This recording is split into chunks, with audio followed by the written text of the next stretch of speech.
प्राचीन काल की बात है। काशी नगरी में एक प्रसिद्ध पंडित रहते थे जिनका नाम वामन शर्मा था। वे वेद पुराण, ज्योतिष और शास्त्रों में निपुण थे।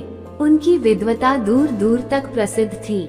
राजा से लेकर साधारण लोग तक उनके ज्ञान का सम्मान करते थे, परंतु पंडित जी को अपनी विद्वता पर अत्यधिक गर्व था और यही उनकी सबसे बड़ी कमजोरी थी।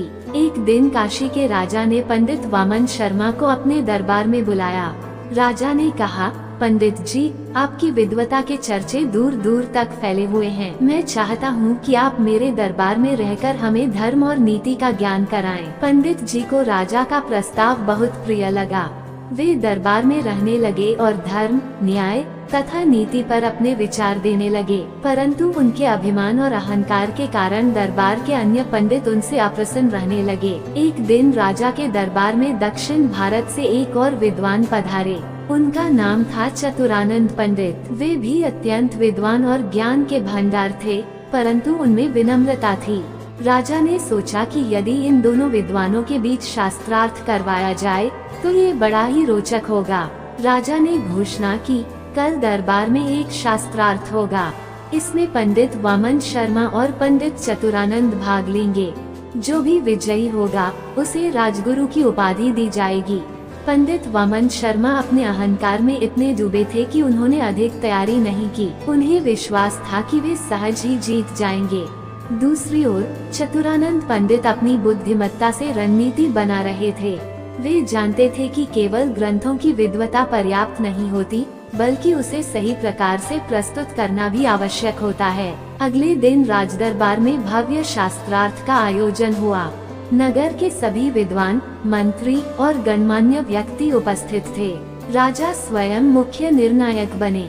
पहला प्रश्न राजा ने रखा, धर्म का मूल उद्देश्य क्या है? पंडित वामन शर्मा ने उत्तर दिया, धर्म का मूल उद्देश्य शास्त्रों का पालन करना और वेदों में बताए गए नियमों के अनुसार जीवन जीना है। चतुरानंद पंडित ने उत्तर दिया, धर्म का मूल उद्देश्य सत्य, अहिंसा और न्याय को स्थापित करना है। शास्त्र मार्गदर्शन करते हैं, परंतु व्यक्ति का विवेक और समय की परिस्थिति के अनुसार धर्म का निर्णय होता है। राजा ने उनकी व्याख्या से प्रभावित होकर दूसरा प्रश्न पूछा, सच्चा विद्वान कौन होता है? वामन शर्मा बोले, जो वेद, पुराण, उपनिषद और अन्य शास्त्रों को कंठस्थ कर ले, वही सच्चा विद्वान होता है। चतुरानंद पंडित मुस्कुराए और बोले, सच्चा विद्वान वह है जो अपने ज्ञान का उपयोग समाज की भलाई के लिए करे। केवल ग्रंथों को कंठस्थ करना विद्वता नहीं है, बल्कि उन्हें जीवन में अपनाना ही सच्ची विद्वता है। राजा अब बहुत प्रभावित हो चुके थे, लेकिन उन्होंने अंतिम प्रश्न पूछा, सबसे बड़ा ज्ञान क्या है? वामन शर्मा ने उत्तर दिया, शास्त्रों में वर्णित सभी ज्ञान सबसे बड़े हैं। चतुरानंद पंडित बोले, स्वयं को जानना ही सबसे बड़ा ज्ञान है। जब व्यक्ति अपने अहंकार, लालच और मोह से ऊपर उठकर आत्मज्ञान प्राप्त कर लेता है, तभी वह सच्चे ज्ञान को प्राप्त करता है। राजा और दरबारियों ने चतुरानंद पंडित की व्याख्याओं को श्रेष्ठ माना। राजा ने उन्हें राजगुरु की उपाधि दी। पंडित वामन शर्मा को अपनी गलती समझ में आ गई।